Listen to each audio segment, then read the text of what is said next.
episode all about due diligence and assessment. The complexity of due diligence and team and project assessment.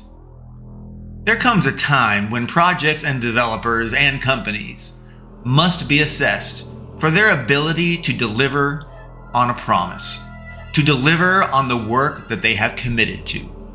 But there is a huge amount of information that you may need to effectively assess the capabilities and the status of companies, of developers, and of projects.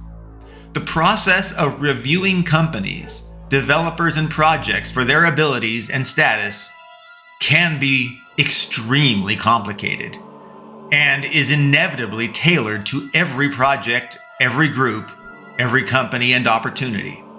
The process has a name. It is performing due diligence. It is due diligence that you take before taking action. It is important to know the waters before you jump in. Due diligence is the process of investigating the waters before you wade into its depths ignorantly. No, due diligence will give insight, and it will dispel ignorance. Due diligence matters. Do your due diligence. Due diligence for teams, projects, and companies, like I said, is, well, complicated. There are numerous instances where one insight or one idea may rely on another insight or another idea.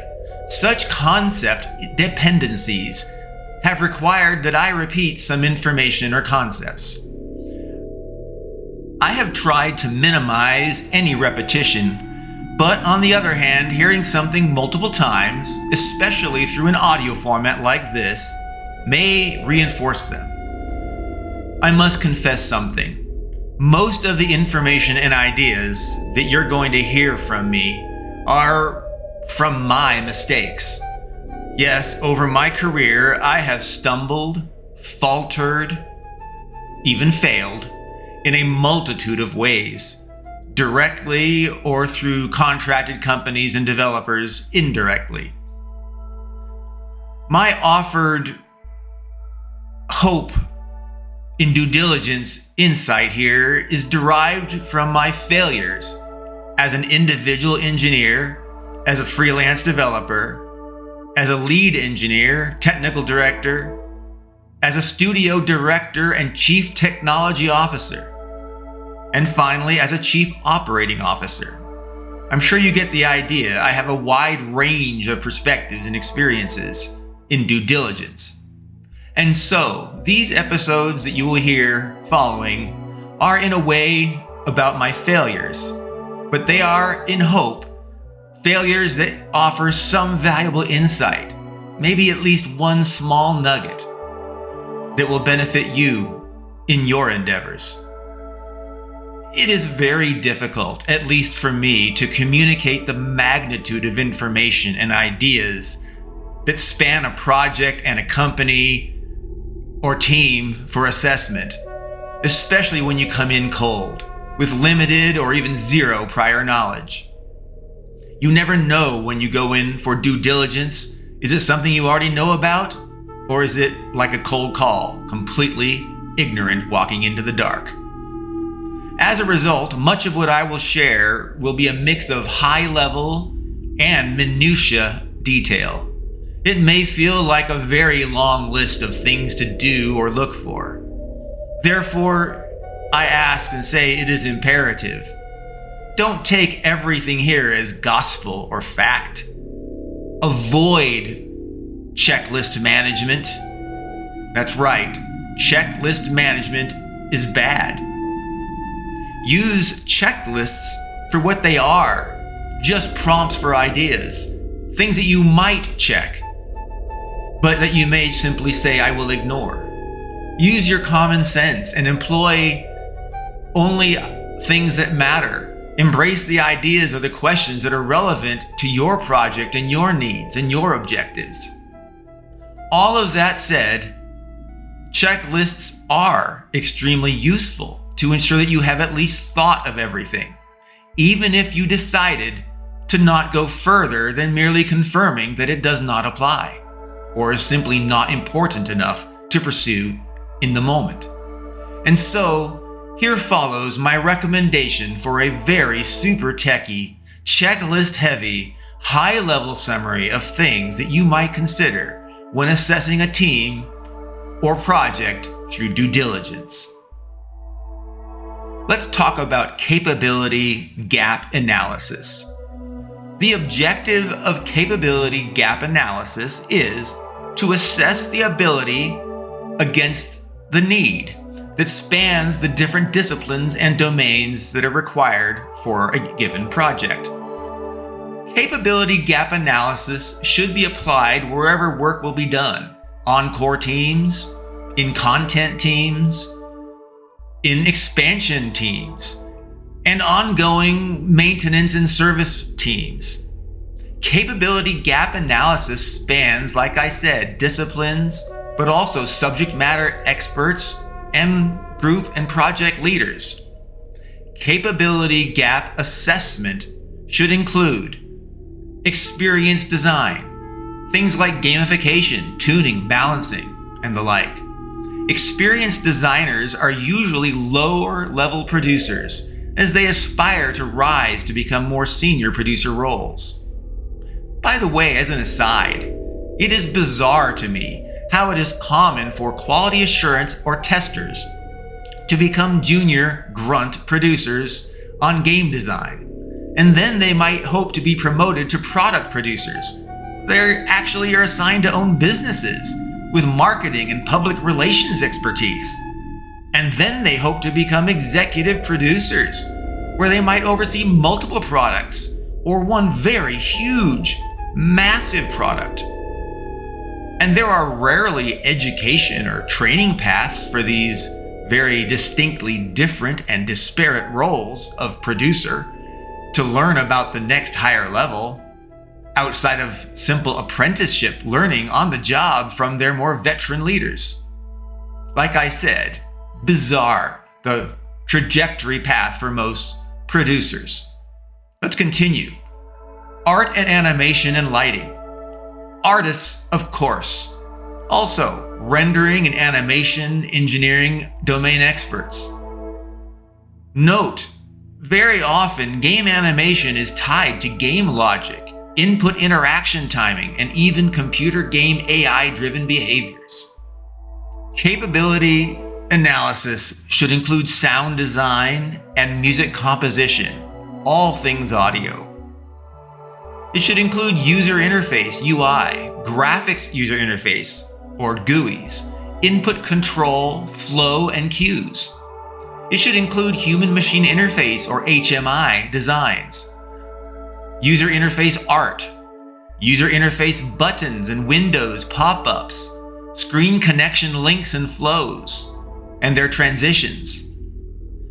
User interface or UI engineering. It may include front-end technologies like Flash and back-end technologies like native code that joins that user interface to back-end game code and data, or even networking communication. Content area design and layout, a la game levels.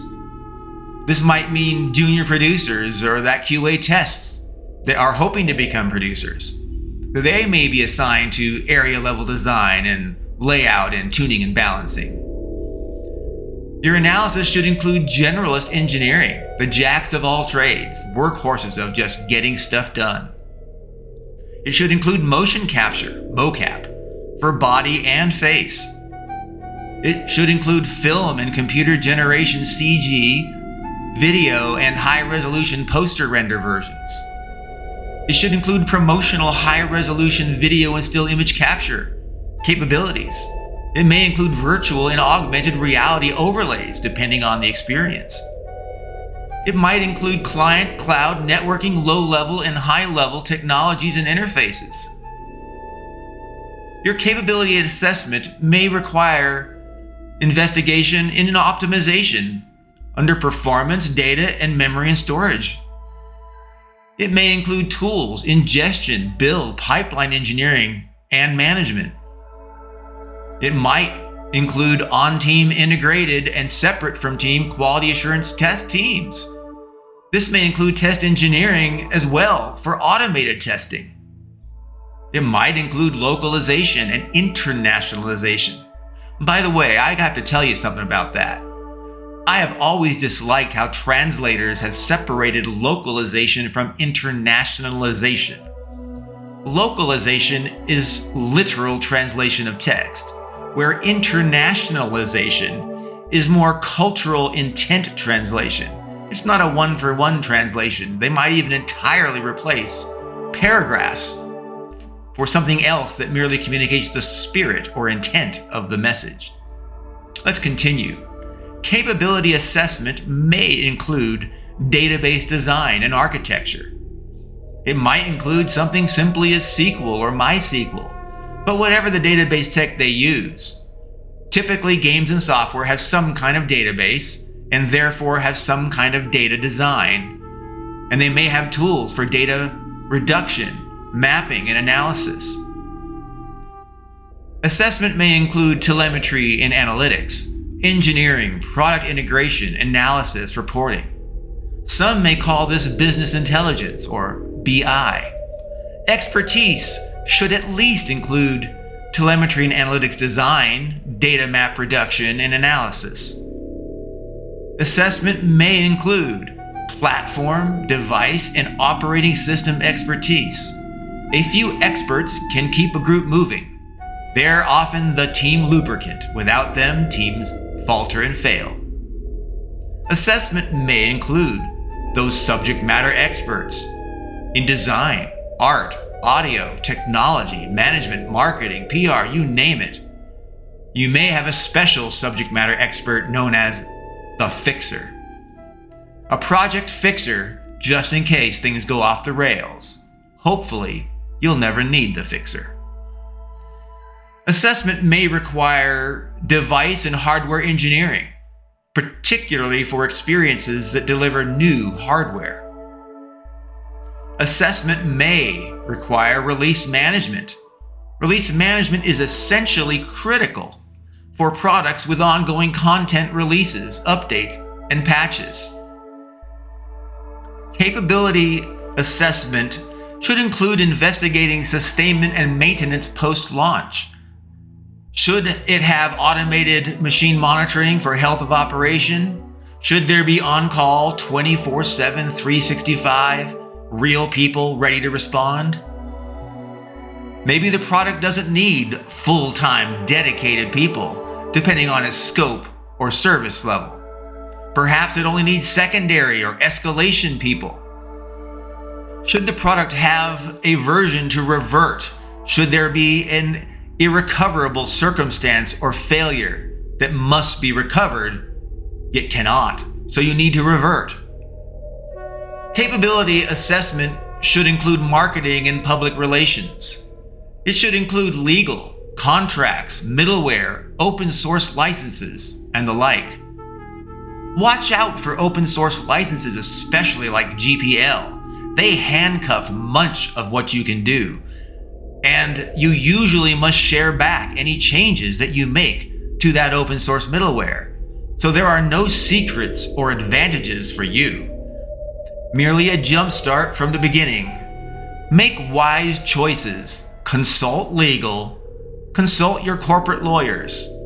Make sure you're legally protected while you take advantage of open source, should you decide to do so. Capability assessment should include social media and community engagement and management. It should include sponsorship and partnership evangelism and engagement and licensing. It should include business, finance planning, and analysis. All of these roles usually have a range of staff experience assigned to them, and yet they are all important to include in your assessment. Executive producer, the final product owner. Executive producers are EPs. They drive product pitches, design, and quality. In capability assessment, you should be looking at who the lead or leads are. You should be investigating who are the aspirant leads, effectively the seconds in command. You should also be looking at the floor staff. Who is everybody on the team?